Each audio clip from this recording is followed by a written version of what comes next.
Namatay ang 5 tao matapos manalasa ang isang buhawi sa Guangzhou, China. Tinamaan din ang mga kable ng kuryente na naging sanhi ng power outages sa syudad. Mga detalye ng balita, ibabahagi maya-maya.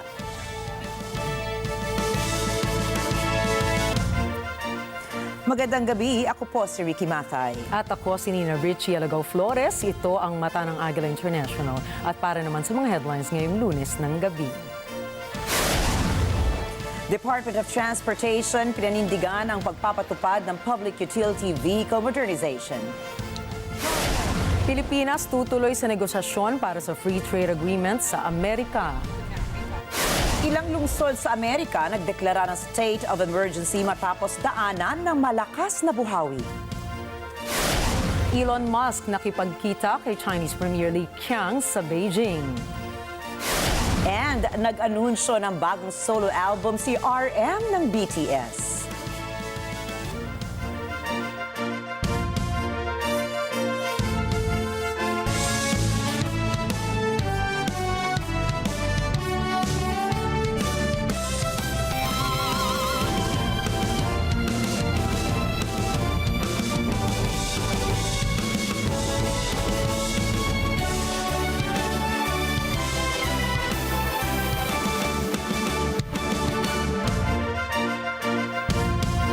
Kahit umarangkada na ang 3-day nationwide transport strike na ikinasa ng pagkakaisa ng mga samahan ng super at operator nationwide o piston, hindi nito naparalisa ang pasada ng mga jeepney sa Metro Manila.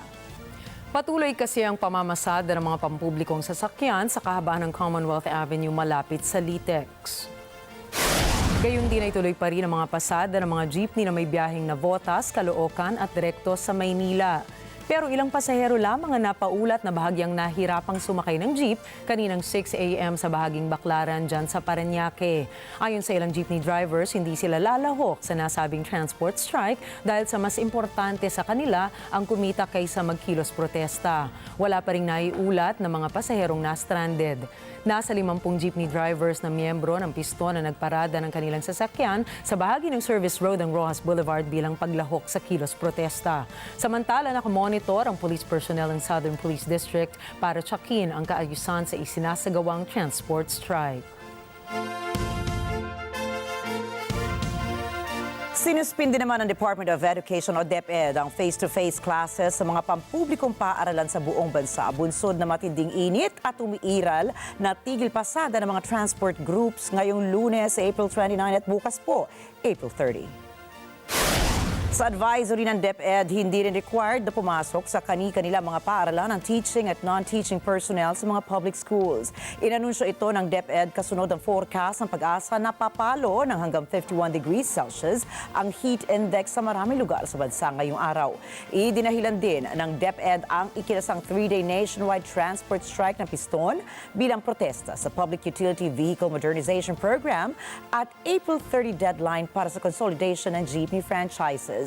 Samantala, nasa school management na po ang pagpapasya kung sususpendihin ang pisikal na klase sa mga pribadong paaralan.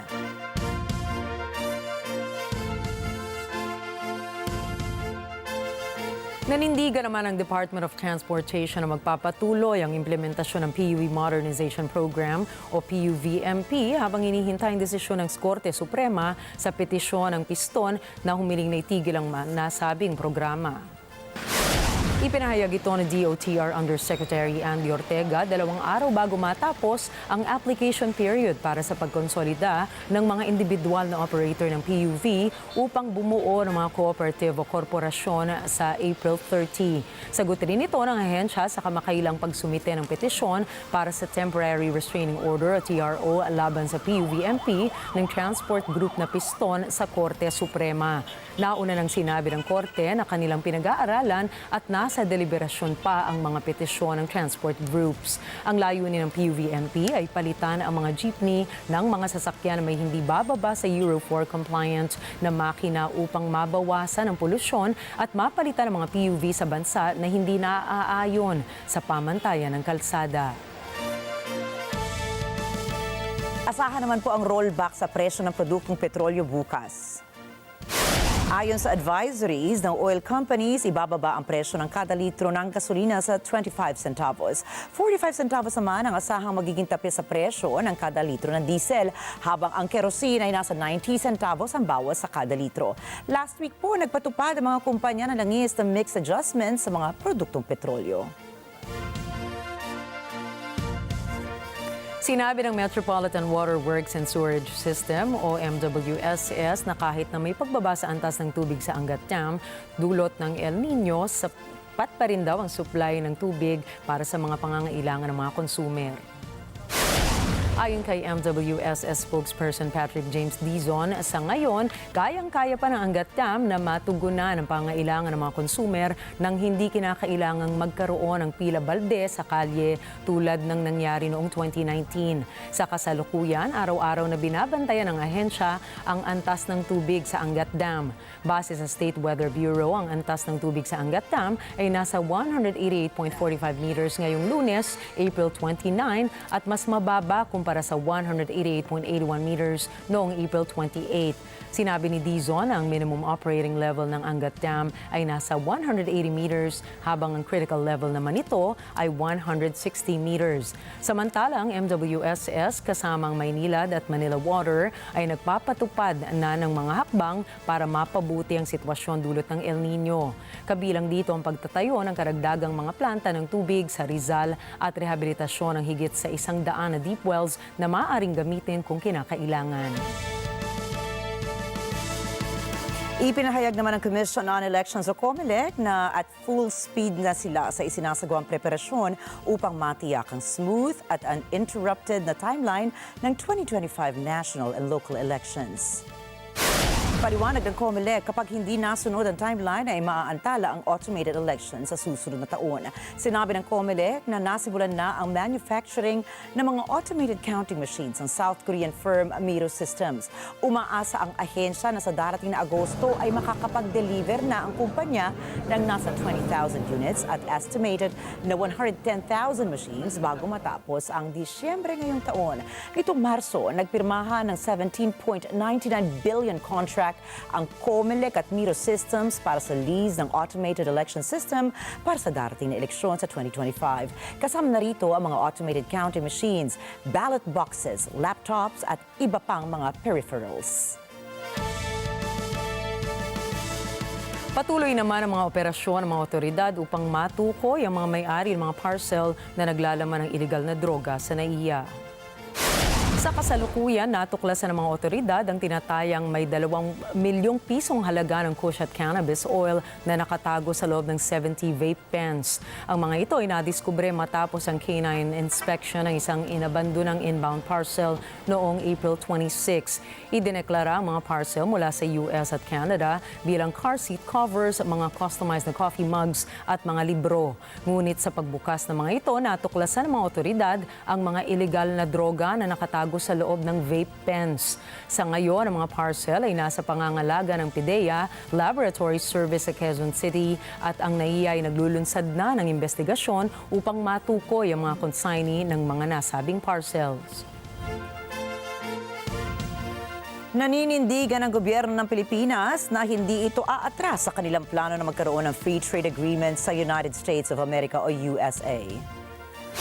Ayon kay Trade Undersecretary Seferino Rodolfo, dahil sa kasalukuyang papalapit na presidential elections sa USA sa darating pong Nobyembre, maaaring mahirapan ang Washington na maglunsad ng free trade deal hindi lamang sa Pilipinas kundi maging sa iba't ibang bansa. Gayunpaman, sinabi niyang patuloy pa rin na agresibong isusulong ng gobyerno ang trade agreement sa US. Ipinaliwanag din ni Rodolfo na ang pagpapahayag na matatag na intensyong ito ay mahalaga upang maging prioridad ang Pilipinas sakaling magbukas na ang US para sa mga negosasyon pagkatapos ng eleksyon. Batay sa pinakabagong data mula sa Philippine Statistics Authority, ang US ang pinakamalaking recipient ng mga export ng Pilipinas noong Pebrero na umabot sa $947.83 million at sinundan ito ng Japan na nasa $849.17 million.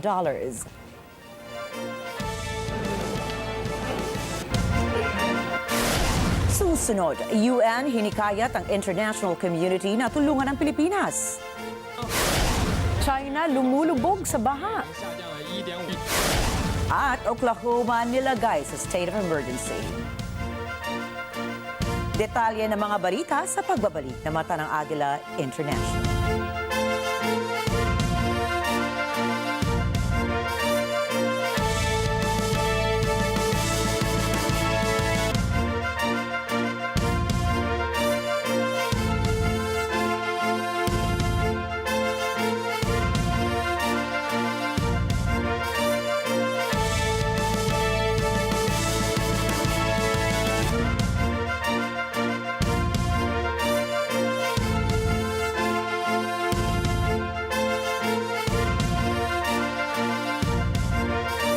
This portion.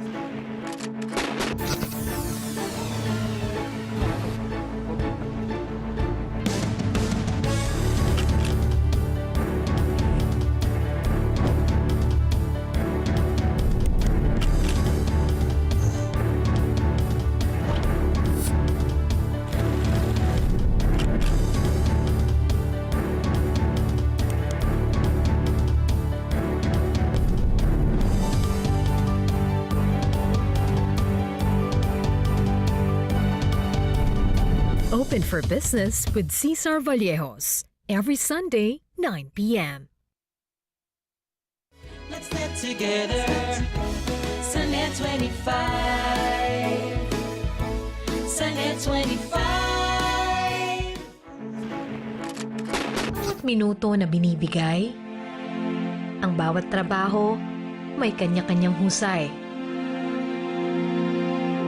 Walang duda talaga ang kakayanan ng Pilipino. Mula sa Pilipinas hanggang sa malayo. Maraming salamat sa bawat manggagawa sa mundo.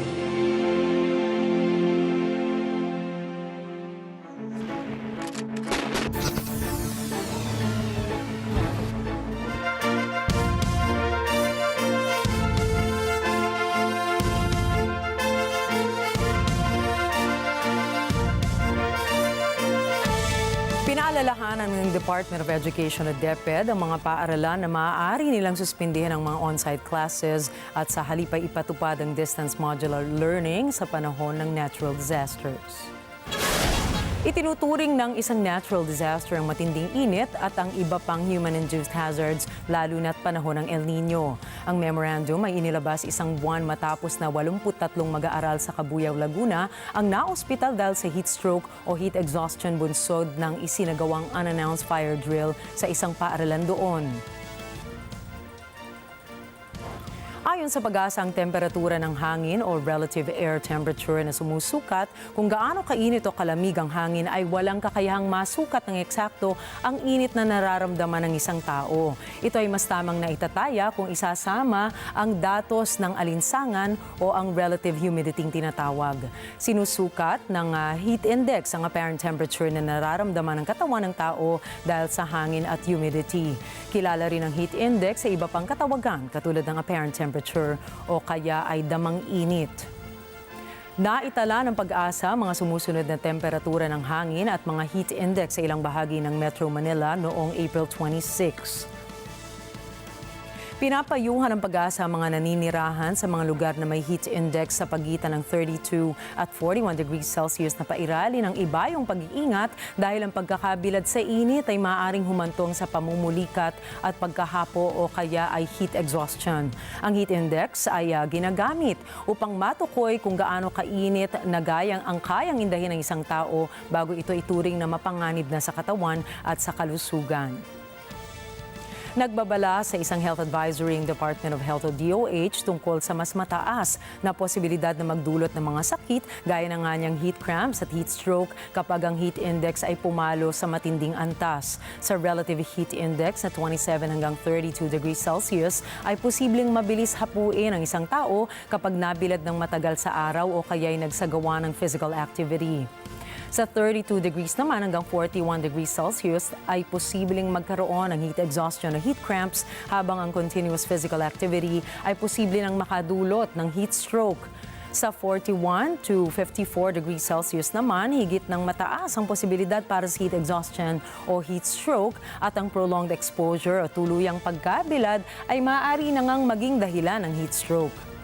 Samantalang sa 54 degrees Celsius naman pataas, nasa extreme danger category na pwedeng magdulot ng heat stroke kahit anong klaseng exposure pa man ang pinagdadaanan ng katawan ng tao. Ang pinakamataas na heat index na naitala ng Pag-asa noong 2023 ay nasa 48 degrees Celsius sa Butuan City noong April 21. Inirekomenda ng DOH na limitahan ang oras na ginugugol sa labas at manatiling hydrated sa pamamagitan ng malimit na pag-inom ng tubig, ang pag-iwas sa mainit na kape at tsaa. Kung maaari rin ay magsuot ng maluwag at komportabling kasuotan at gumamit ng tamang pananggalang tulad na ng sunblock, sunscreen, sunglasses, sombrero at payong kung talagang kinakailangan pong lumabas.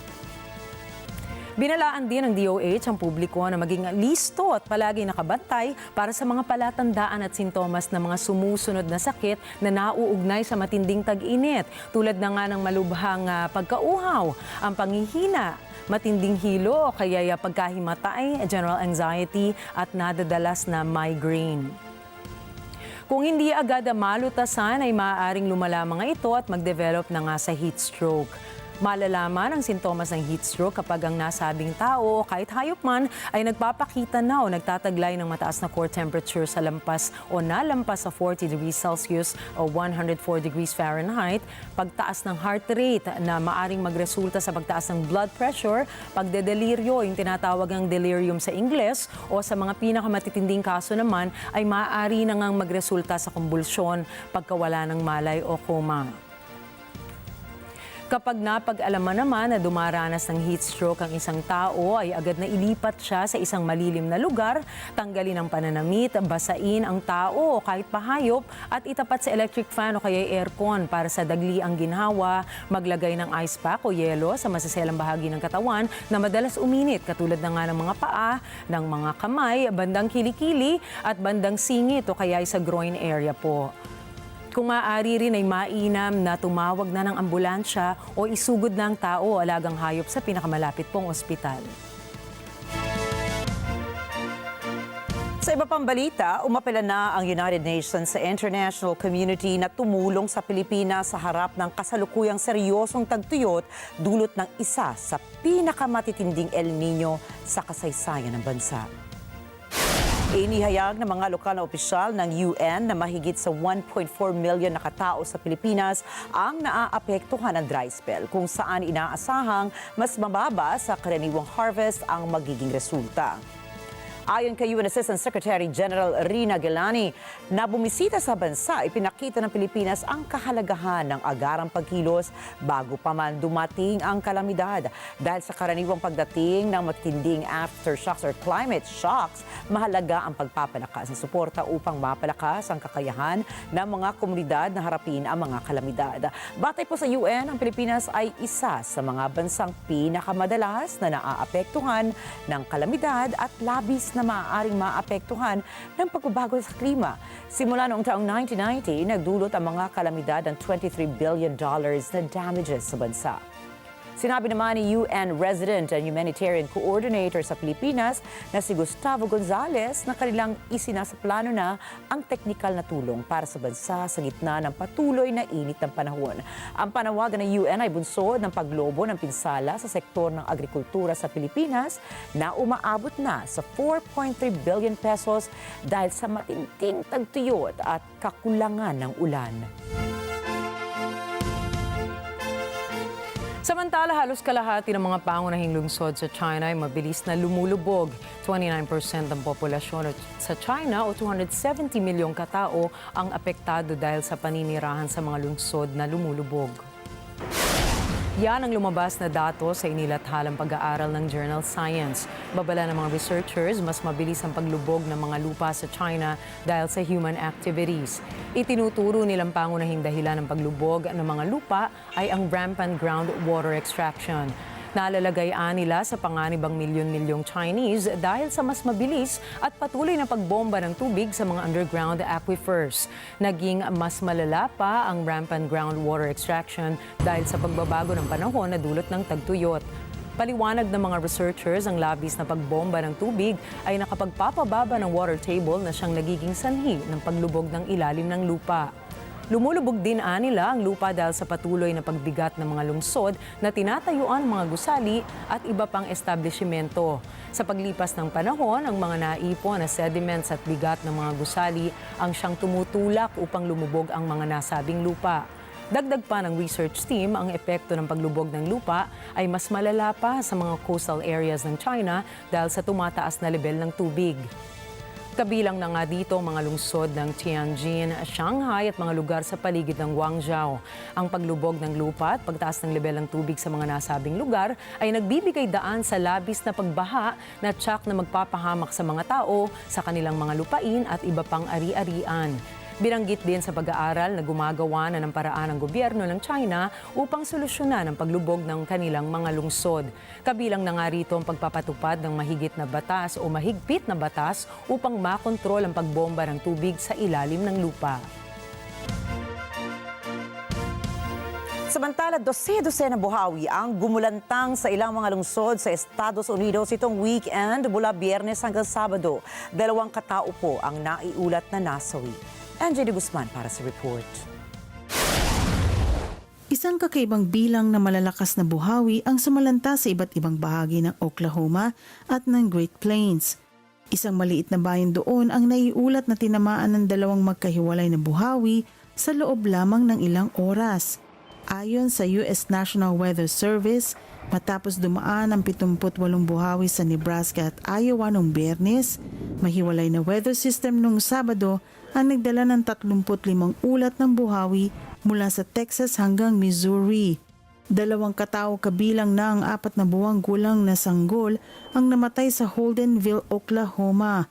Nitong linggo, patuloy ang paghahanap ng disaster crew sa estado sa survivors sa ilalim ng mga gumuhong bahay at establishmento. Hindi nakatulong ang mga pag-ulan sa ilang mga bayan. Nagdeklara si Oklahoma Governor Kevin Stitt ng 30 araw na state of emergency upang pabilisin ang pagdadala ng tulong sa 12 counties na matinding tinamaan ng buhawi. Higit sa 50,000 na mga bahay sa Texas at 30,000 naman sa Oklahoma ang nawalan ng kuryente.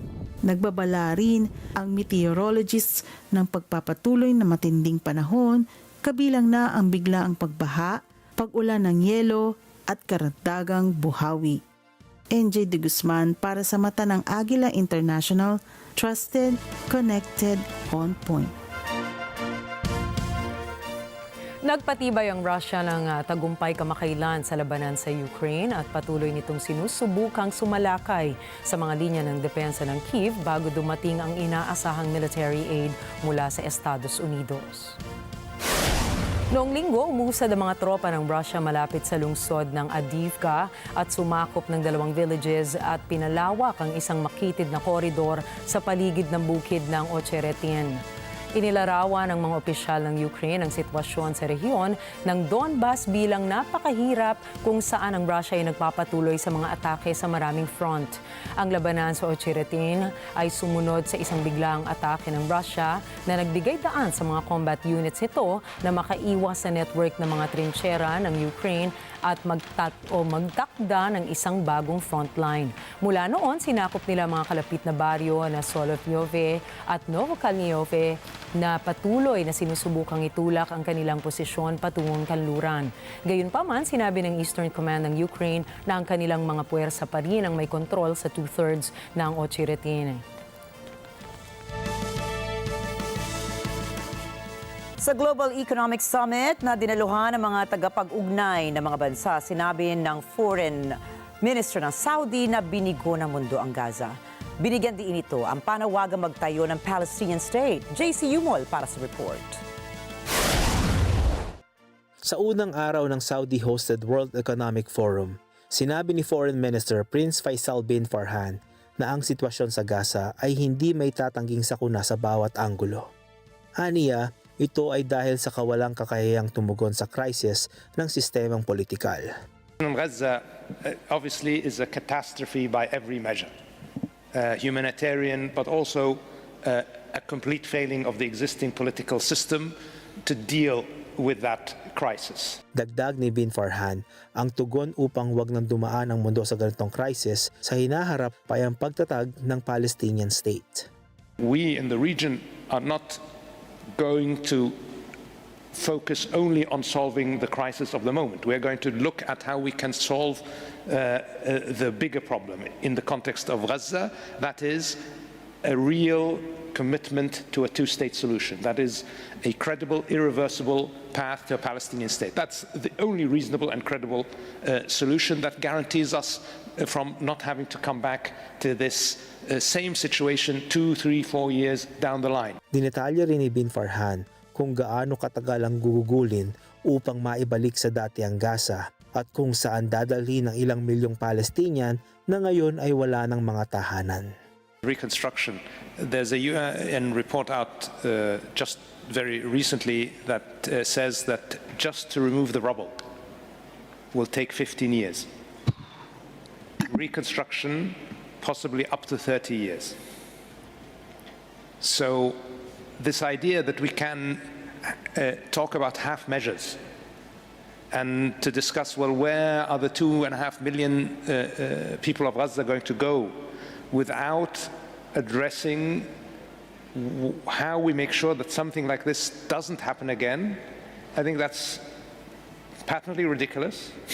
Nasa summit din sina US Secretary of State Antony Blinken, ilang Palestinian leaders at high-ranking officials mula sa iba't ibang bansa na nagmumungkahing magkaroon ng ceasefire sa pagitan ng Israel at Hamas.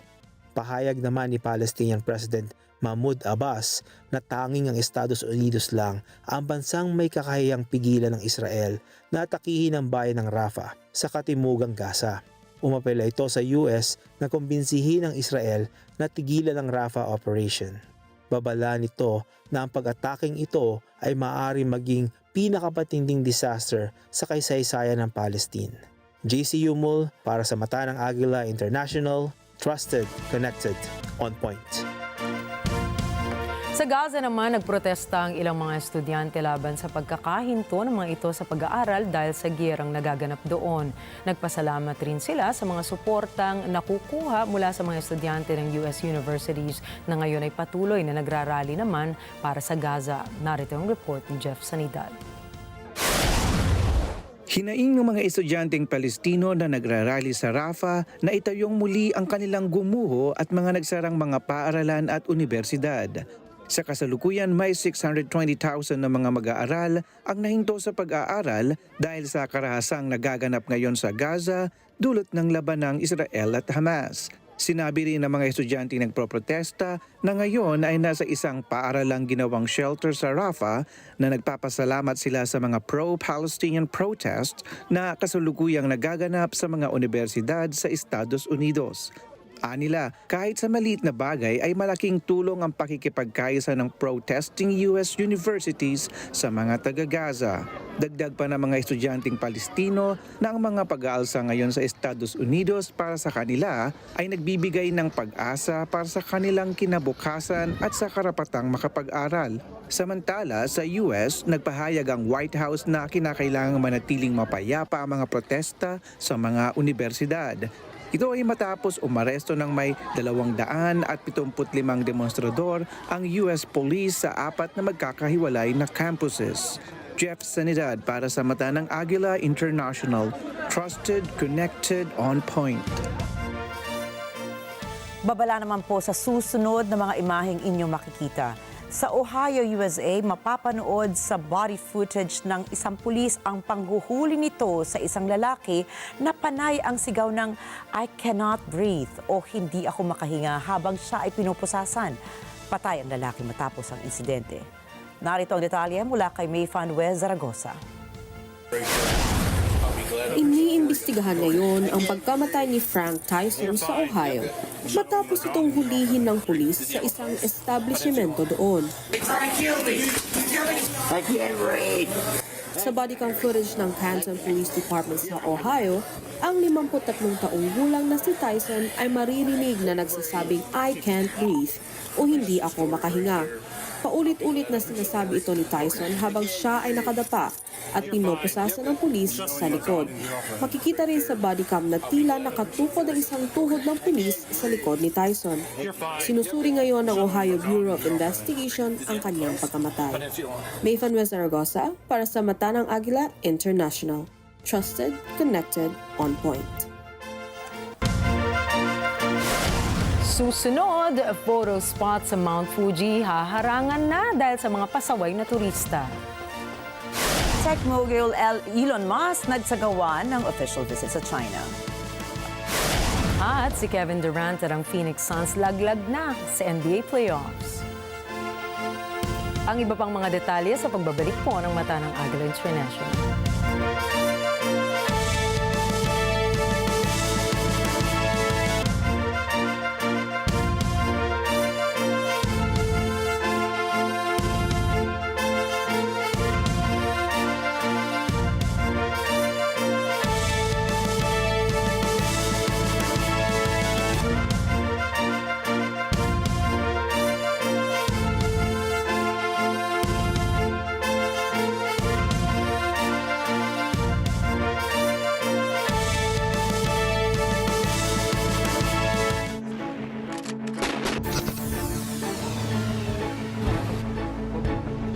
Mga maiinit na balita at rumaratsyad ang usapan ng bayan. ihahatid namin sa 100%! 100% ang pagbabalita. 100% talakayan. Lunes hanggang Biyernes. Alas 5 hanggang alas 7 ng umaga. Live na live sa Radyo Agila 1062 Mega Manila. At sa Net 25. 100%! Sa Net 25. Let's net together. Sa Net 25. Sandali at alamin ang dapat nating gawin ngayong tag-init. Iwasan ang mahabang pagkababad sa init, lalo na sa tanghali. Magsuot ng mga damit na gawa sa cotton na makakapagbawas ng init sa katawan at ng mga protective gears tulad ng sunglasses at sombrero. Magdala ng payong lalo na sa mainit na panahon. Ugaling uminom palagi ng tubig. Tayo na't magpalamig muna, kasama ang Net 25. This portion is brought to you by North Luzon Express Terminal.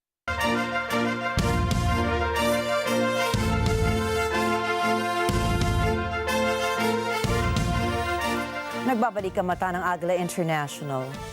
Sa pagpapatuloy ng ating mga balita ngayong gabi, patay ang 20 sundalo matapos ang sunod-sunod na pagsabog sa isang military base sa bansang Cambodia. Sa isang video sa social media, maririnig ang pagsabog kasama na ang mga larawan ng nasirang warehouse at nadamay na military truck. Tinatayang nasa 25 mga karatig na kabahayan ang naapektuhan, kasama na rin ang barracks na tinutuluyan ng mga sundalo. Ayon kay Cambodian Prime Minister Hun Manet, hindi nila inaasahan ang naging insidente sa military base sa probinsya ng Kampong Speu, Cambodia. Binanggit din niyang magbibigay ng kompensasyon ng gobyerno sa mga sugatang sundalo at pamilya ng mga namatayan. Dagdag pa rito ay nagpahatid siya ng pakikiramay sa pamilya ng mga namatayan at tulong sa ibang sundalo. Sa Mexico naman, 14 na katao ang namatay at 21 naman ang sugatan sa isang aksidente na naganap nitong linggo ng umaga sa gitnang bahagi ng bansa. Si Rosel Feria para sa report.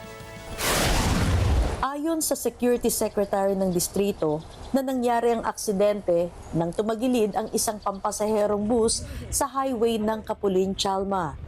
14 na katao ang namatay at 21 naman ang nasugatan. Ayon sa Statistics Institute ng bansa, ang mga aksidente sa trapiko sa Mexico ay tumataas mula noong 2020. Umabot ito sa 301,678. Noong 2022 naman, 377,231 na aksidente ang naiulat. Noong Pebrero 24, isang aksidente sa trapiko sa San Luis Potosí sa Hilaga, gitnang Mexico ang ikinasawi ng 10 katao, kabilang dito ang 4 na menor de edad. Sa pagtatapos ng nakaraang buwan, 19 na katao ang namatay at 22 iba pa ang nasugatan sa isang aksidente naman sa pagitan ng isang bus at isang trailer sa Sinaloa sa hilagang kanluran ng bansa. Rosel Feria para sa Mata ng Agila International, trusted, connected, on point. Patay ang dalawang lalaki matapos magbarila ng mga ito sa isang event sa Market Square sa San Antonio, Texas. Kita naman sa video ang naging kaguluhan sa gusali. Nagkagulo ang mga tao nang may marinig na pagputok ng baril. Ayon po sa ulat ng San Antonio Police Department, may 4 na nasugatan sa pamamaril. Naganap ang putukan malapit sa isang entablado sa Concho Alley. Ayon sa mga saksi, isang 18 anyos at 20 anyos ang nagkaalitan na humantong sa nasabing barilan. Samantalang sa Ontario, Canada naman, 3 lalaki ang sinambahan ng kaso kaugnay sa iligal na armas at droga. Sinasabing ang mga sangkot ay magkakapatid at nahulihan ang malaking weapon arsenal. Alamin natin ang detalye mula kay Cherry Recolizado. 3 magkakapatid na lalaki sa Newmarket at Richmond Hill, Ontario, Canada ang humaharap sa maraming kaso mula sa York Regional Police matapos silang mahuli nagmamay-ari ng malalaking armas at mga droga. Iniulat ng mga pulis sa York Region ang pag-aresto ng isang driver na pinaghinalaang impaired o driving under the influence sa Newmarket noong nakaraang Biyernes. Sa pag-iimbestiga sa driver na ito, natuklasan ng mga pulis ang 2 pang lokasyon kung saan natagpuan ang maraming mga illegal na armas at mga droga. Nasamsam ang 12 long guns, 4 na handguns, 1 kilo ng methamphetamine, 1,000 Xanax pills at 6 na pounds ng cannabis na naghahalaga ng halos 60,000 Canadian dollars. Sina Marcos, Matthew at Joshua Borowski ay sinampahan ng kasong iligal na pagmamay-ari at pag-iimbak ng mga armas at pagtutulak ng iligal na droga. Noong nakaraang taon lamang, mayroong 20,955 na mga paglabag sa batas ng pagtutulak, production o distribution ng droga sa buong Canada. Cherry Recolizado, Toronto, Ontario, para sa Mata ng Agila International. Regrettable naman daw umano, pero dahil sa mga pasaway na turista, walang choice sa mga otoridad ng Fuji Kawaguchiko Town kundi harangan na lamang ang isang photo spot sa Mount Fuji ng Japan. Sinabi ng isang opisyal ng Fuji Kawaguchiko Town na magtatayo sila ng mesh net na may taas na 8 feet at may habang 20 meters sa susunod na linggo para harangan na ang Mount Fuji. Ang Mount Fuji po ang pinakamataas na bulkan sa Japan. Maaaring kumuha at magpakuha rin ng picture ng bulkan mula sa kahit saang anggulo. Pero ang pinakapopular at magandang photo spot ng Mount Fuji ay sa likod ng isang convenience store. Kaya lamang maraming turista ang pasaway na hindi sumusunod sa mga traffic signs at traffic regulations. Nagkaroon ng overcrowding ng mga turista sa nasabing most scenic spot ng Mount Fuji. At ang pinakamalala pa, umaakyat pa sa bubong ng isang dental clinic ang mga turista para lang picturean ang Mount Fuji. Imbes na sakit sa ipin lamang ang poproblemahin ng dentista, sakit sa ulo rin ang mga pasaway na turista na nakikipark sa kanilang mga sasakyan nang walang paalam. Aakyat pa sa bubong ng clinic at makakaabala pa sa kanila mga pasyente. Dahil dyan, damay-damay na lahat. Pati ibang turista na marunong naman sumunod sa batas sa Japan ay makihirapan na yatang makakuha ng perfect shot ng Mount Fuji. Namataan ang isang malaking dust tornado sa kahabaan ng highway ng siyudad ng Abha sa Saudi Arabia. Kita sa video ang dahan-dahang pagmamaneho ng driver para pagmasdan ng malaking buhawi. Ayon sa Weather Bureau ng Saudi Arabia, namuo ang buhawi dahil sa epekto ng air instability at strong activity ng cumulus cloud sa rehiyon. Wala pa namang naiulat na nasaktan dahil sa visibility drop dulot ng dust tornado. Hindi bababa sa 5 ang namatay at 33 ang nasugatan sa isang tornado na tumama sa Guangzhou noong Sabado, isang lungsod na may 19 million na katao sa southwestern China. Ayon sa mga otoridad, nasira ang 141 na mga gusali ng pabrika, subalit walang mga tirahan ng residente ang naapektuhan. Ang unang pagsusuri ay nagtakda ng level 3 intensity na tornado, 2 antas mas mababa sa pinakamataas na level 5. Ayon pa sa mga otoridad, ang tornado ay may dalang pagbugso ng hangin na umaabot sa 20.6 meters bawat segundo. Sa gabi ng linggo, opisyal na ring natapos ang mga search and rescue operations. Bago maganap ang tornado ay nakaranas ng ilang araw na malalakas na pag-ulan sa southern China na nagdulot ng malawakang pagbaha.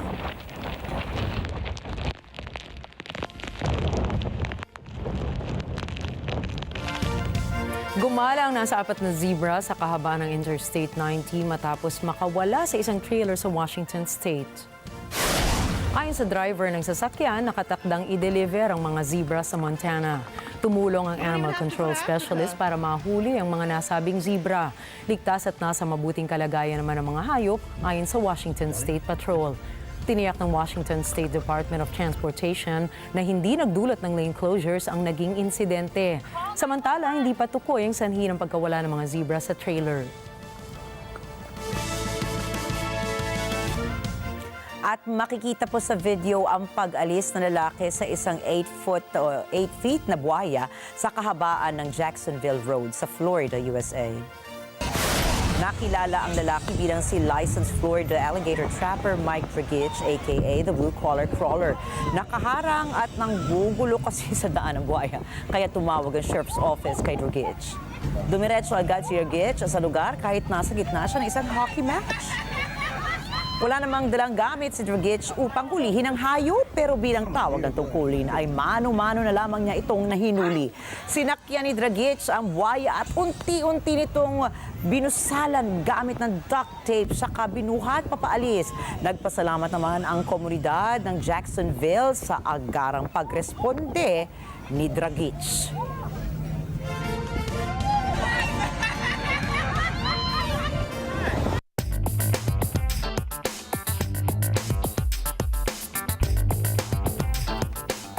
Nagkita naman po sina tech billionaire at Tesla CEO Elon Musk at ang number 2 official ng China na si Premier Li Qiang sa Beijing. Alamin natin ang pinag-usapan ng dalawa sa ulat ni Jane Kathleen Gregorio. Nangako si Chinese Premier Li Qiang kay Elon Musk na laging bukas ang China sa mga dahuyang kumpanya. Lumapag si Tesla CEO Musk sa China sa ikalawang pagkakataon sa loob lamang ng isang taon.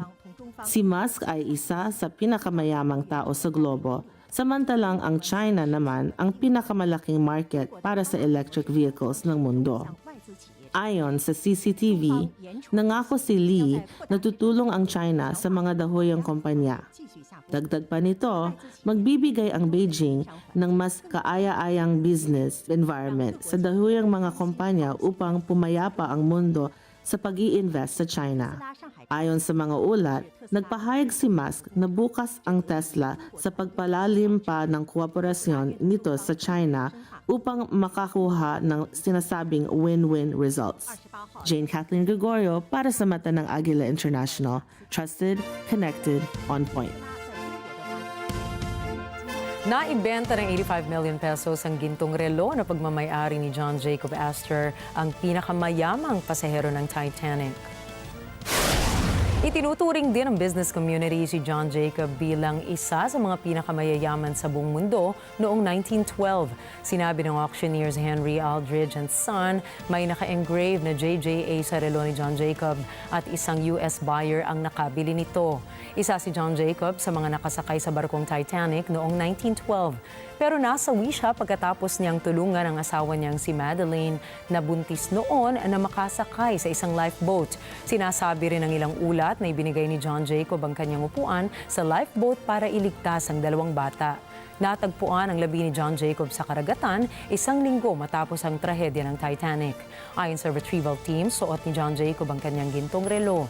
Inayos at ibinalik naman ng mga otoridad ang relo ni John Jacob kina Madeleine. Nasuot din itong kanilang anak bago napunta sa auctioneers Henry Aldridge and Son.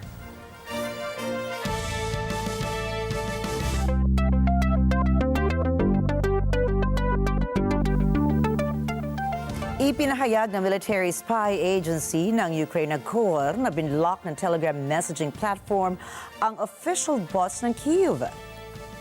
Sa isang pahayag, sinabi ng KOR na today, the management of the Telegram platform unreasonably blocked a number of official bots that oppose Russia's military aggression against Ukraine, including the main intelligence bot. Ang bot po ay isang program software application na kayang mag-perform ng isang task. Kayang gayahin ng isang bot ang conversation ng isang tao at kumulekta ng content sa isang platform. Taong 2022 nang naging means of communication ng gobyerno ng Russia at Ukraine ang Telegram. Karamihan sa major media ng dalawang bansa ay gumagamit din ito para mag-operate ng content channels. Dito rin nagpo-post ng daily videos si Ukrainian President Volodymyr Zelensky.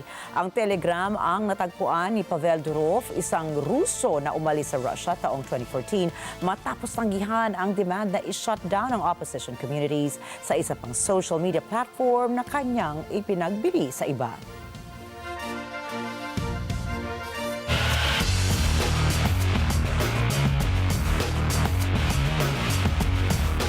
Sa sports, tuloy-tuloy na nga ang arangkada ng top team sa NBA playoffs kung saan ang Dallas Mavericks at LA Clippers ay 2 games all na. Habang si Kevin Durant at ang Phoenix Suns ay laglag na sa NBA playoffs matapos ma-sweep ng Minnesota Timberwolves. Si Vin Pascua para sa balita. Oh, it's good! Paul George can't miss. 26 first half points. It's good at the buzzer. Everything going in right now. Naitabla ng Los Angeles Clippers sa 2-2 ang best of 7 round 1 ng Western Conference Playoffs laban sa Dallas Mavericks sa score na 116-111. Hindi naging hadlang para sa Clippers ang kawalan ni Kawhi Leonard dahil sa injury sa tuhod para pahiyain ang Dallas sa kanilang home court sa laro nitong umaga ng Lunes. Sa simula pa lamang ay hawak na ng Clippers ang kalamangan kung saan umabot pa sa 29 points ang kanilang kalamangan. Nanguna sa panalo ng Clippers si Paul George na may 26 points habang mayroong 18 points at 5 assists si James Harden. Napalapit pa ng Dallas ang kalamangan ng Clippers 78-76 sa pamamagitan ng 3-point shot ni Kyrie Irving. Babalik naman sa home court ng Clippers ang Game 5. On the shot clock, George goes in the corner, falling away. Oh, it's good! Paul George from downtown. Problemado naman ang Milwaukee Bucks sa pagkawala ng dalawa nilang superstars na si Giannis Antetokounmpo at Damian Lillard para sa Game 4 ng kanilang serye laban sa Indiana Pacers. Hindi naman tumigil ang opensa ng Indiana Pacers sa pangunguna ni Miles Turner na nakakuha ng 29 points at Tyrese Haliburton na nakadagdag ng 24 points para lumamang ng 3-1 sa score na 126-113. Si Brook Lopez ay nakakuha ng 27 points at 9 rebounds, habang si Chris Middleton naman ang nakakuha ng 25 points at 10 rebounds. Nakapagtala din ng 20 points si Malik Beasley para sa former champs, ngunit kinulang ito sa kahabaan ng laro. Outmatched at undermanned ang Milwaukee Bucks para sa kahabaan ng laro na dulot din ng pag-eject ng 6th Man of the Year candidate na si Bobby Portis Jr. sa first quarter pa lang ng laro. Oh boy! Turner with the dunk! Hindi nagpatinag si Anthony Edwards ng Minnesota Timberwolves sa tinaguriang legends ng Phoenix Suns sa kanilang paghaharap. Ang Phoenix kasi ay may 3 All-Stars na kinabibilangan na Kevin Durant, Devin Booker at Bradley Beal. Sinasabing si Durant mismo ang naging idolo ni Edwards sa kanyang paglaki at sa paglikha nito ng pangalan sa NBA. Pero pinatunayan nitong kahit ang kanyang tinitingala ay kaya niyang lagpasan kung saan 40 points ang kinabata nito sa performance para sa 122-116 victory ng Minnesota. Sa huling bahagi ng laro, nagkaroon pa sana ng pagkakataon ang Suns na humabol, ngunit tinapos ni Edwards ang serye sa isang impresibong dunk. Oh, Edwards! A signature slam! 4-point game. Si Durant ay umiskor naman ng 33 points, ngunit hindi ito naging sapat para mapigilan ang isang first-round sweep sa pangalawang pagkakataon sa 3 season. Malaki rin ang papel ni Booker na may 49 na puntos at gumawa ng 20 sa kanyang 21 na free throws. Ngunit ang ikatlong miyembro ng Big Three na si Beal ay umiskor lamang ng 9 na puntos. Sa pagkapanalo, dederecho na ang Minnesota Timberwolves sa second round ng NBA playoffs matapos nilang masweep ang Phoenix Suns. Para sa Balitang Sports, Vin Pascua para sa mata ng Agila International. Trusted, connected, on point.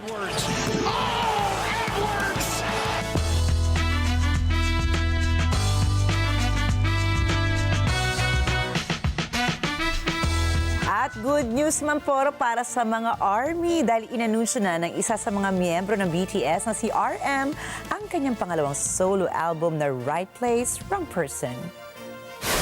Nakatakdang ilabas ang second solo album sa May 24 kung saan ito ay may 11 mga kantang katatampukan ng infused at alternative music. Bukod pa rito ay naging bahagi rin si RM ng pagbuo at pagsulat ng frank and honest lines sa kanyang inaabangang album. Ayon sa Weavers, ang Right Place, Wrong Person na album ay pupukaw sa nararamdaman ng mga taong nalileft out o kaya ang pakiramdam ng pagiging iba sa lahat. Dagdag pa ng Big Hit Entertainment, ang nasabing album ay magpapakita ng galing at forte ni RM bilang solo artist. Inilabas naman ni RM ang kanyang kauna-unahang solo album na Indigo noong taong 2022 na nanguna bilang number 3 sa all genre ng Billboard 200.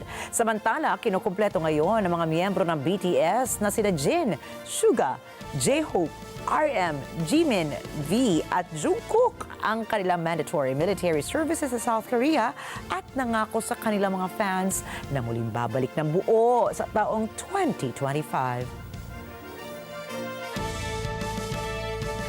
Samantala, sold out na ang mga ticket ng inaabangang concert ng K-pop star na si IU sa loob lamang ng 8 oras po yan, ha? Gaganapin ang kanyang one-night Her concert sa Philippine Arena sa June 1. Ayon sa Pulp Live World, nagsimula ang pagbebenta ng ticket kahapon lamang ng tanghali, April 28 at natapos ng 8 p.m. Nagpasalamat naman ang concert organizer na lubos o sa lubos na suporta ng mga fans sa pagbili ng tickets. Matapos ang ticket selling ay binuksan na rin ng Pulp Live World ang shuttle bus service tickets sa ganap na alas 5 ng hapon. Samantala, nagsimula ang world tour ni IU sa Seoul noong March 2 at siya ngayon ang unang Korean artist na magsasagawa ng solo concert sa Philippine Arena.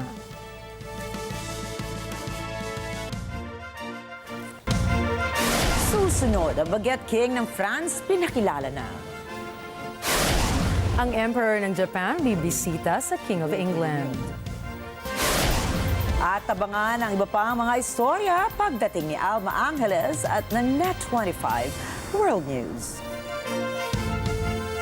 Ang iba pang mga balita sa pagbabalik ng Mata ng Agila International.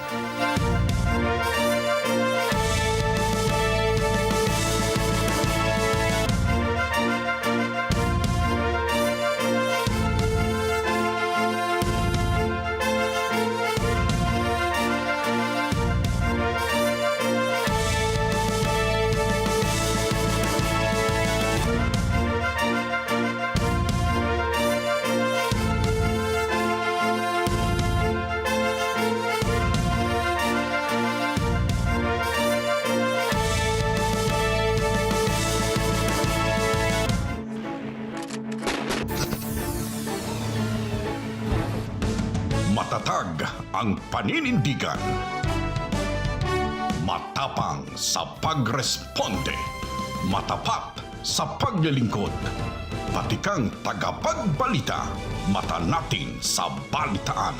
Alex Santos kasama gabi-gabi sa Mata ng Agila Primetime.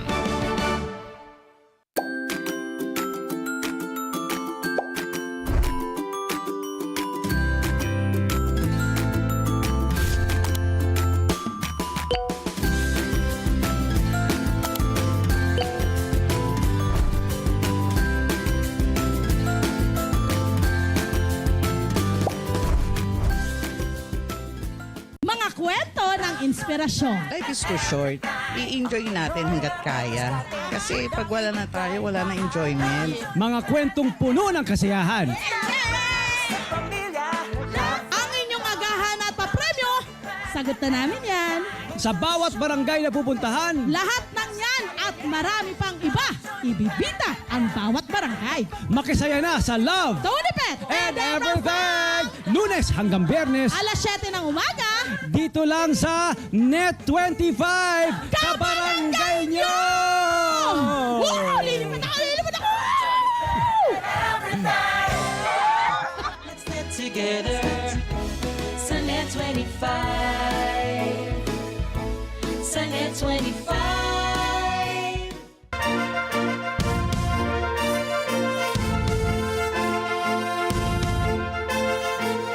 Nagdiwang ang isang bakery sa Paris, France matapos makamit ang prestihiyosong parangal sa taunang bread baking contest ng bansa na Grand Prix de la Baguette.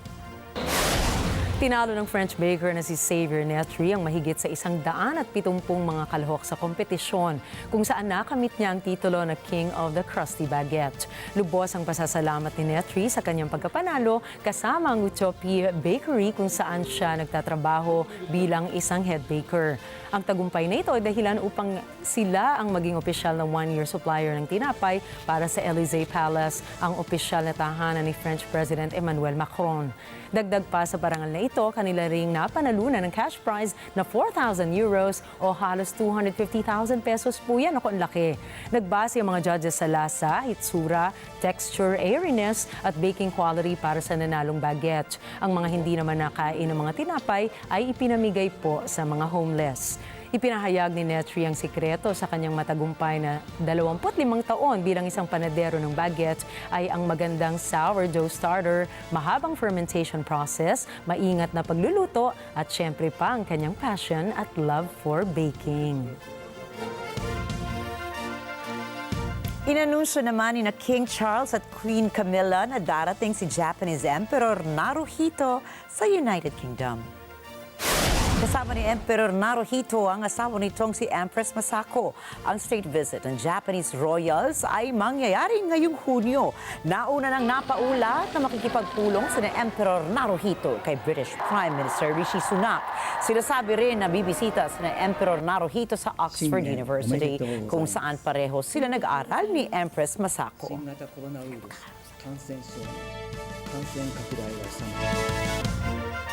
Ako, pagkasarap ng baguette ng Ricky. Oo nga, diba? parang babalik na tayo sa plano natin bumalik ng Europe, ha?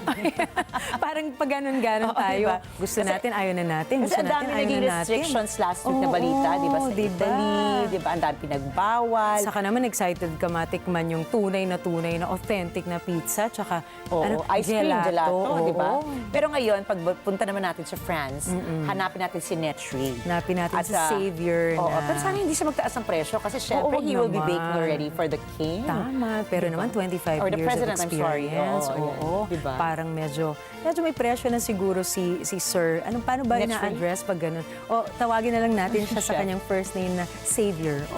Kasi, di ba? Di ba ka-chat mo lang ka? Oo, ka-chat ko.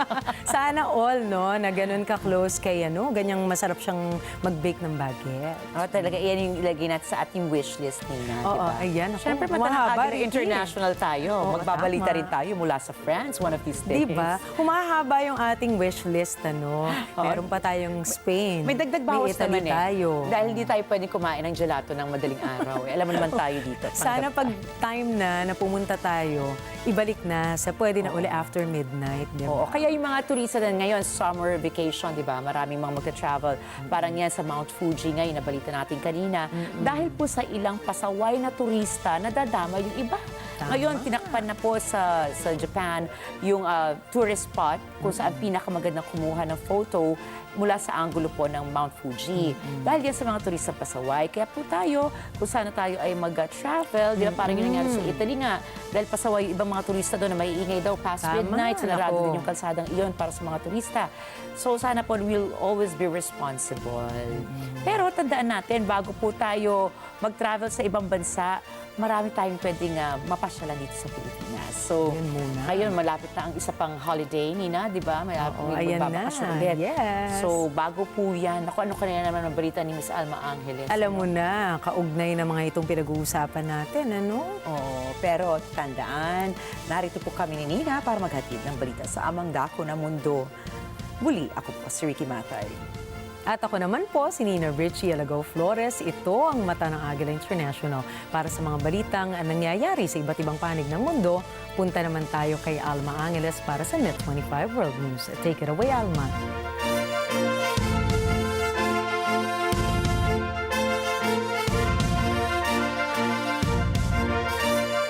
Thank you, Nina and Ricky. And tonight we'll delve into the headlines. First up, Oklahoma and the Great Plains are reeling from a weekend of violent tornadoes that left widespread destruction. In Spanish politics, Prime Minister Pedro Sanchez has defied calls to resign despite a corruption investigation into his wife's activities, potentially avoiding a political crisis in Madrid. In the U.S., the White House urges peaceful demonstrations in support of Palestine on college campuses following the arrest of nearly 300 students during weekend protests. And coming up later, our correspondent Cristel Regalado in Bangkok delves into the scorching heat wave gripping South and Southeast Asia, causing school closures and even heat stroke deaths.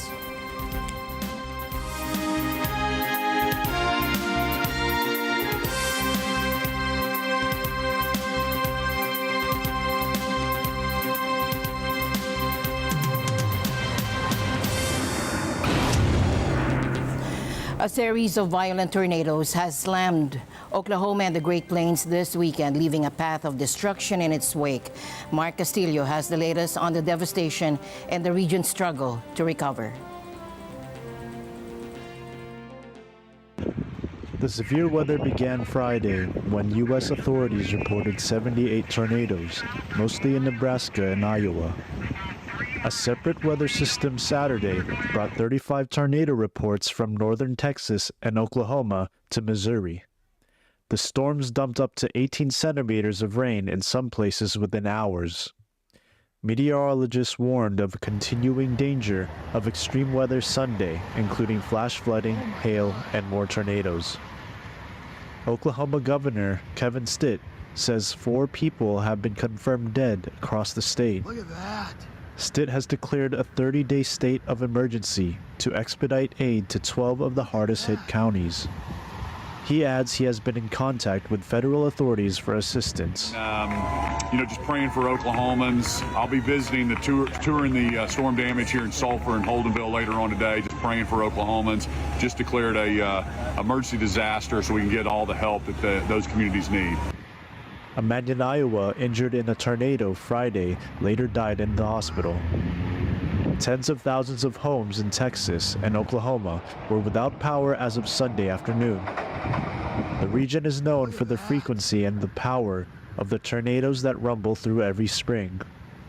But meteorologists say having separate major outbreaks in succeeding days is exceedingly rare. Mark Castillo for Net 25 News. And more severe weather this time in China. A powerful tornado has struck the southern city of Guangzhou, a major industrial center, and there are reports of widespread damage and casualties. Let's go to Elise Danielle for the latest. The extreme weather is the latest to hit the country's industrial heartland. Guangdong, China's most populous province, is home to 127 million people and thousands of factories that power the nation's export sector. Some 141 factories sustained damage when the tornado touched down, though no houses had collapsed. Images published by state media show dark skies in the middle of the day. Social media images show damaged cars and uprooted trees. Earlier this week, torrential rains in Guangdong caused serious flooding, leaving 4 dead. In September, 10 people died after a tornado struck in the country's east. In 2021, 2 tornadoes struck the country in one day, killing 12, including 8 in Wuhan. Elise Danielle for Net 25 News. Breaking news tonight, at least 45 people are confirmed dead after a dam broke near a town in Kenya's Rift Valley. Torrential rains and floods have battered the country in recent months, with a death toll this wet season now exceeding 120. The dam failure occurred overnight in Nakuru County, sending a torrent of water down a hill and devastating everything in its path. Homes were washed away, trees uprooted, and vehicles tossed around. Search and rescue efforts are underway, but authorities say the situation is dire. Sadly, many are feared dead. Now, the Interior Ministry also warned of risky behavior during the floods, and this includes motorists attempting dangerous crossings and anyone transporting passengers in unsafe boats on flooded waterways. These activities will be met with arrest. The Kenyan government has ordered immediate inspections of all dams and reservoirs, with potential evacuations planned for high-risk areas.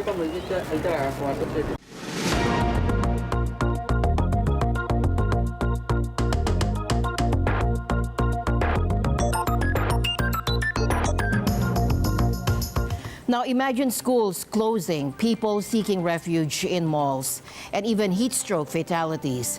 Now that's the reality millions are facing across South and Southeast Asia, thanks to a brutal heat wave.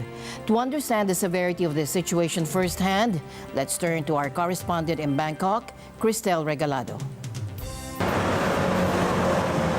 Alma, you're right. This heat is brutal here in Bangkok.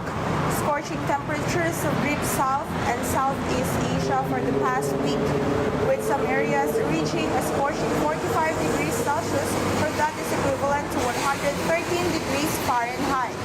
This extreme heat has forced thousands of schools to close and sent residents scrambling for relief, parks, and air-conditioned malls. Alma, the situation is particularly concerning here in Thailand because heat stroke has already claimed at least 30 lives this year. The Thai Meteorological Department issued a severe heat warning after northern provinces saw temperatures exceeding 44 degrees Celsius on Saturday. In Bangkok, authorities warned of extremely dangerous conditions, with the heat index expected to climb above a staggering 52 degrees Celsius or 125 degrees Fahrenheit. หน้ามืดนะหน้ามืดเลยลงออกเยอะๆหน้ามืดเลยวันนั้นผมส่งงานที่พระประแดงหูหน้ามืดต้องเข้าปั๊มน้ำมันล้างหน้าล้างตาเลยขับรถไม่ไหวไงร้อนเกิน มีหน้ามืดหน่อยนึงค่ะแต่ก็ไม่ถึงเป็นลมนะคะก็เราก็จิบน้ำดื่มน้ำเย็นๆกระหายน้ำ This heat isn't letting up in neighboring countries as well. The Philippines has cancelled classes due to the excessive heat, while Cambodia, Myanmar, Vietnam, India, and even Bangladesh are all bracing for temperatures exceeding 40 degrees Celsius in the coming days. This is significantly hotter than usual, with Myanmar experiencing temperatures 3 to 4 degrees Celsius higher than their April average. အများကြီးပို့ပူတယ်။မြင်နေပါလေသွားရင်တော့လက်ရှိတွေပါလေရေရဘူးပြည့်တော့ကူးပြည့်တယ်လေ။ပြီးတော့ sunscreen တွေပါလေလိမ့်တယ်။ energy drink တွေလည်းတောက်ပြည့်တယ်။ Forecasters in Vietnam predict scorching temperatures to persist through a 5-day national holiday, with highs of 41 degrees Celsius possible in the north. While some relief is expected in May, this heat wave serves as a stark reminder of the increasing threat posed by climate change. With no relief in sight, staying cool and hydrated is the key message for everyone across the region. Reporting from Bangkok, this is Cristel Regalado for Net 25 World News. Thank you, Crystal. And now an update in Myanmar. The nation is in the grip of a scorching heat wave, with temperatures shattering records now.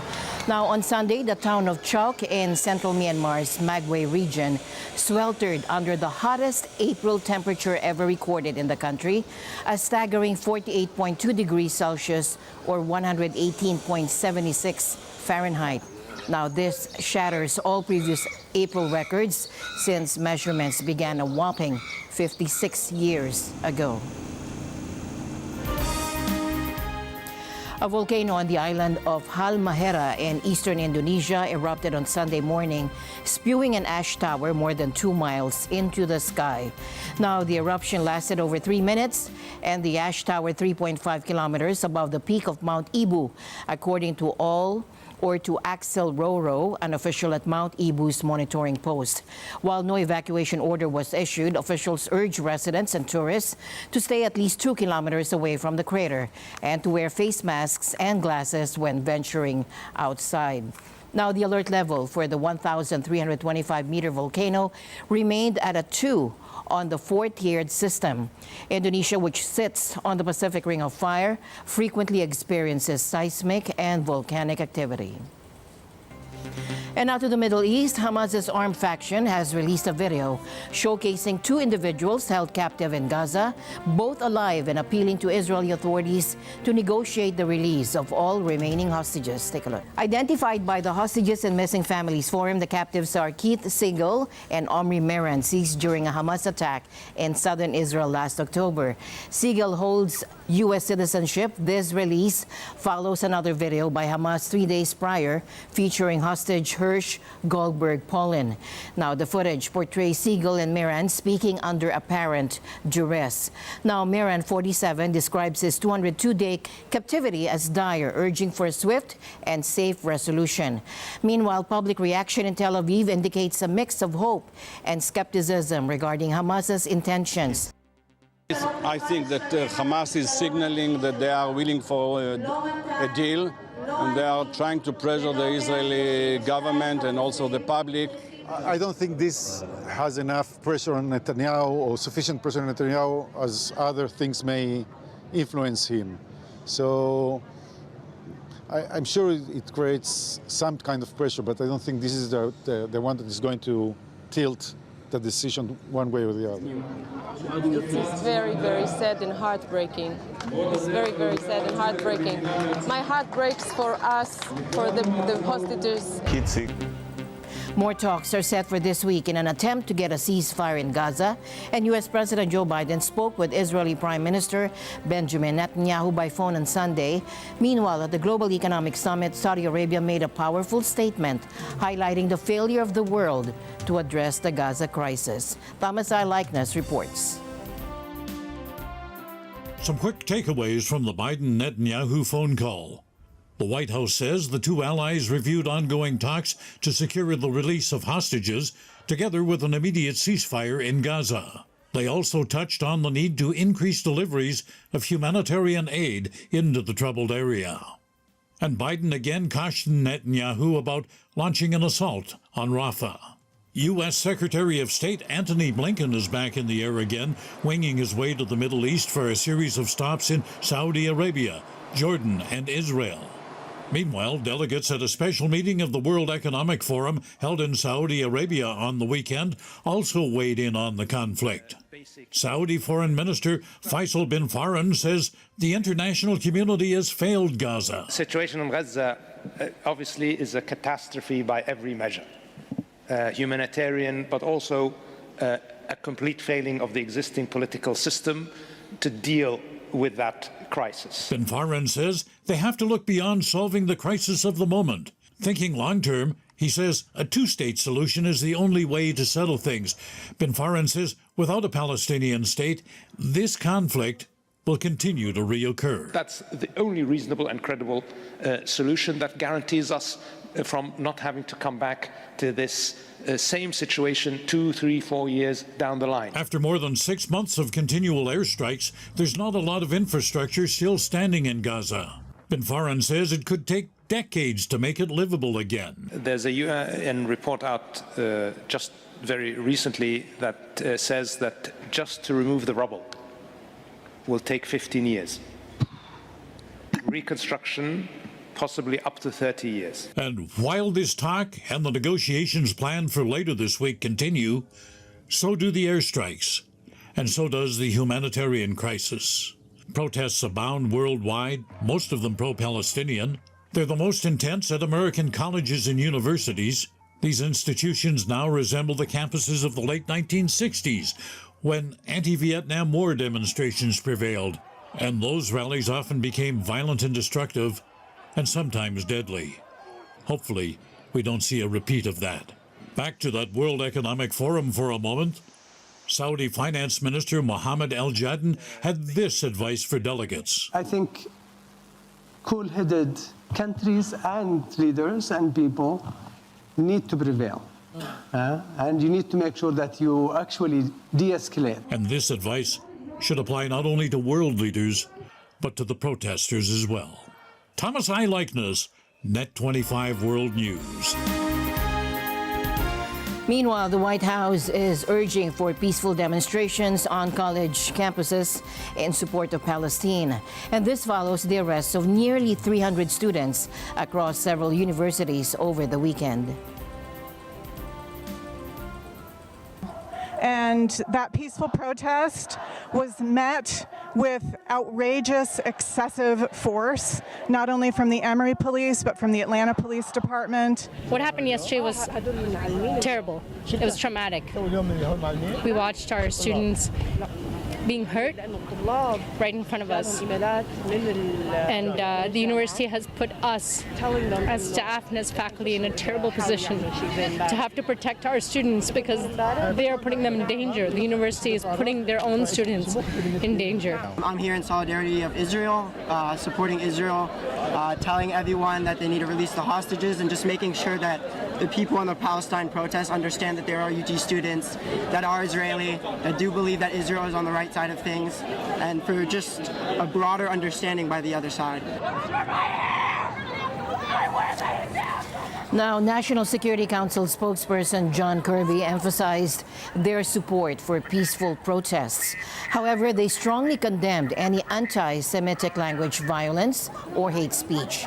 The demonstrations began at Columbia University in New York and have spread nationwide. While most campuses have reported peaceful protests, the number of detained students is rising. There are also reports of police using force in some instances. Universities have denied any anti-Semitic behavior by the protesters. However, tensions remain high as clashes between law enforcement and protesters escalate. In eastern Ukraine now, fighting continues as Russia claims further gains. Russia claims its forces have captured another village in the eastern Donbas region. Now, this comes as Moscow continues to press its advantage in manpower and ammunition. Ukraine is hoping for a boost in its ability to defend itself. Billions of dollars in U.S. weapons are expected to arrive soon. This military aid is crucial for Ukraine to stabilize the situation on the extensive front lines. Russia launched a significant missile strike overnight, damaging power plants across the country. And this is part of a broader strategy to cripple Ukraine's energy supply. Ukrainian President Zelensky is urging Western allies to provide more air defense systems to counter these attacks. Predatory regimes like Russia's are rapidly increasing their appetite for aggression. When they succeed in one part of the world, it creates problems in many other places. Aggression spreads when not stopped. And we know that Putin is ruthless and relentless. Russia is launching increasingly fierce attacks on Ukraine's critical infrastructure, including targeting its power plants. And more Ukrainian civilians are dying. So we're going to have a special focus today on boosting Ukraine's air defenses. Ukraine is in dire need of more air defense systems, and it urgently needs more interceptors. The UK's plan to deport asylum seekers to Rwanda has faced criticism and legal hurdles as other African nations reject the UK's request. Prime Minister Rishi Sunak believes outsourcing the country's asylum responsibilities is necessary due to other developed nations already dealing with migration pressures. Ryan Florentino reports from London. Here in London, Prime Minister Rishi Sunak is facing criticism for his plan to deport asylum seekers to Rwanda, a country thousands of kilometers away. While Rwanda has agreed to take them in, other African nations, including Botswana, have rejected the UK's request. Prime Minister Sunak's solution to the UK's migration crisis involves sending asylum seekers to Rwanda, which the UK government considers a safe haven. The government has already been working in advance on a new treaty with Rwanda, which we will finalise in light of today's judgment, so to address the challenges that were raised. But let me say this again, if it becomes clear that our domestic legal frameworks or international conventions are still frustrating plans at that point, I am prepared to change our laws and revisit those international relationships. This is why Rwanda is pleased to work with the UK on this partnership. By relocating migrants to Rwanda, investing in their personal development and providing education, employment and other opportunities, we are giving them the chance to make new lives in our country. This is not a prison, it's a home like our home. We are serve them as a hotel. In a hotel, a person will be free in everything they want. So when they want to go out of the hotel, no problem. However, many question this designation and the ethics of outsourcing its asylum responsibilities. I'd rather die than go to Rwanda. No, it won't. I don't even want to think about it. It's better to kill me than take me to Rwanda. Take my body lifeless, they're not alive. This judgment is devastating for the refugees. This is a brutal policy. We've got refugees, we've spoken to more than 100 who've been given these notices that say they're going to be forcibly removed from the country. These are people who come in who are from war-torn countries, who are already traumatized. It simply adds to the agony and causes more trauma. It is an absolute scandal. Under the UK-Rwanda Asylum Partnership, asylum seekers in the UK will be transferred to Rwanda before their claims for asylum can be heard in the UK. And we think that that is inconsistent with global solidarity and responsibility sharing, and is also in breach of the 1951 Refugee Convention, to which the UK is, of course, a signatory. So why Africa?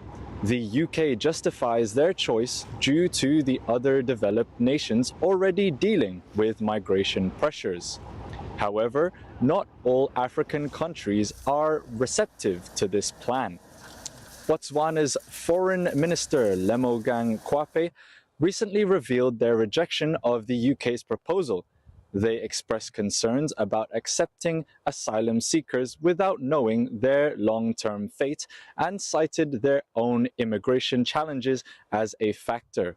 Despite Rwanda's agreement, the program has faced legal hurdles and delays in the UK Parliament. Access to the UK's asylum system should be based on need, not on the ability to pay people smugglers. The policies that she has announced today are unworkable, unethical and extortionate in the cost for the British taxpayer. However, Sunak pushed the bill through. The ayes to the right, 320. The noes to the left, 276. The ayes have it, look! And deportations are expected to begin in July. The first flight will leave in 10 to 12 weeks. Now, of course, that is later than we wanted, but we have always been clear that processing will take time, and if Labour peers had not spent weeks holding up the bill in the House of Lords to try to block these flights altogether, we would have begun this process weeks ago.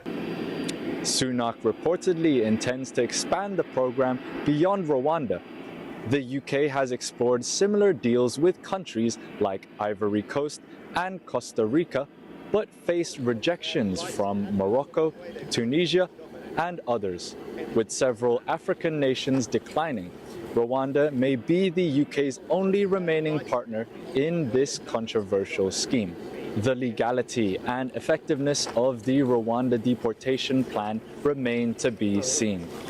Reporting from London, United Kingdom, this is Ryan Florentino for Net25 World News.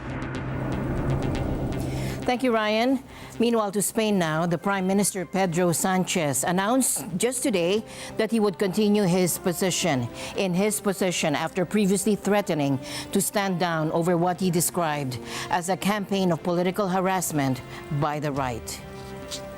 Now, speaking in a highly anticipated public address, Sanchez denied that his decision was a political calculation, stating that he needed to reflect on the growing polarization within politics, which he claims is increasingly being driven by deliberate disinformation. Take a look. He decidido seguir con más fuerza si cabe al frente de la presidencia del Gobierno de España. Esta decisión no supone un punto y seguido. Es un punto y aparte, se lo garantizo. Por eso asumo ante ustedes mi compromiso de trabajar sin descanso, con firmeza y con serenidad por la regeneración pendiente de nuestra democracia y por el avance y la consolidación de derechos y de libertades. Now, Sanchez had previously written a letter to the public saying he was taking time out to consider his possible resignation after a Madrid court confirmed a preliminary probe into his wife for suspected influence peddling and corruption, refusing to give in to what he called filth that has corrupted Spain's public life. Sanchez said his decision to stay on had been decisively influenced by the mass show of support outside his Socialist Party's headquarters in Madrid. And coming up next, frustrated by unruly tourists, Japanese officials are taking drastic measures. A giant barrier will soon block the iconic view of Mount Fuji from a popular photo spot.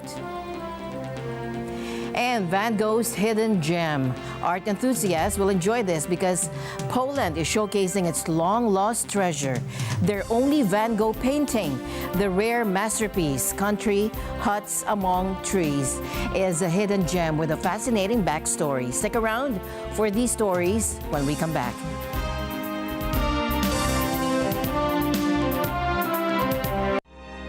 Sa bawat minuto na binibigay, ang bawat trabaho may kanya-kanyang husay.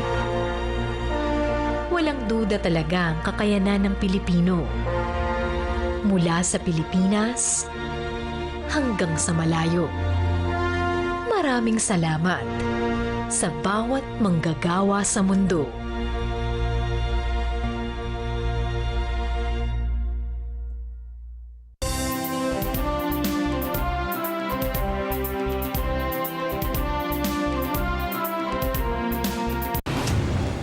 Welcome back. In Japan, a popular tourist destination is taking drastic measures to deal with unruly visitors. The town of Fujikawaguchiko, located near Mount Fuji, is installing a giant black barrier to block the iconic mountain from view. Now, this comes after a surge in foreign tourists who have been ignoring traffic rules, littering, and even climbing onto the roof of a nearby dental clinic in their quest for the perfect photo. Now, the barrier, a mesh net measuring 8 feet high and 20 meters long, will be placed in front of a convenience store that has become a particularly popular photo spot because of its unique positioning with Mount Fuji in the background. Now, this isn't the only instance of Japan grappling with over-tourism. Earlier this year, Kyoto's Geisha district restricted access to certain areas due to disruptive tourist behavior. The government is aiming to boost tourism, but it seems some destinations are reaching a tipping point. With places like Venice also implementing entry fees for day trippers, it's clear that managing mass tourism is a growing challenge for popular destinations worldwide.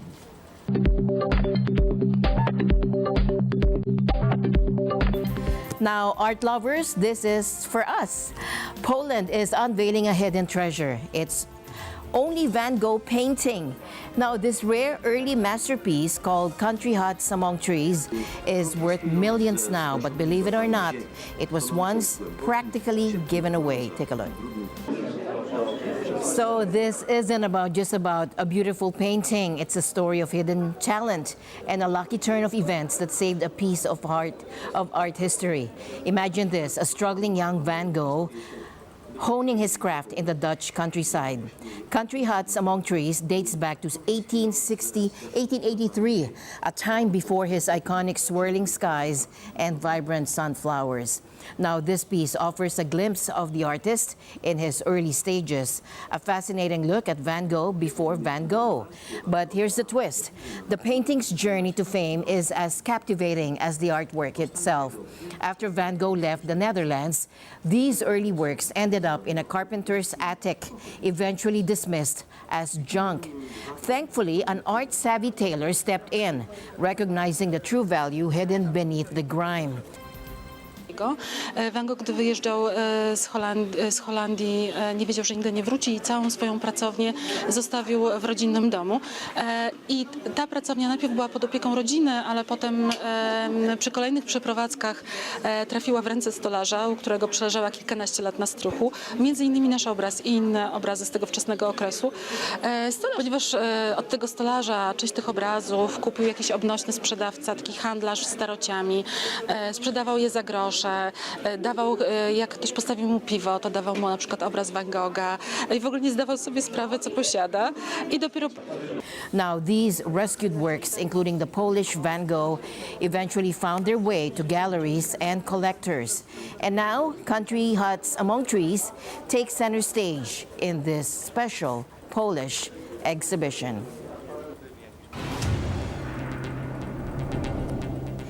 And that wraps up tonight's news. This is Alma Angeles with the entire Mata ng Agila team. We'll see you again tomorrow for news that's easier to understand, more emphasized, and more trusted. Have a good night.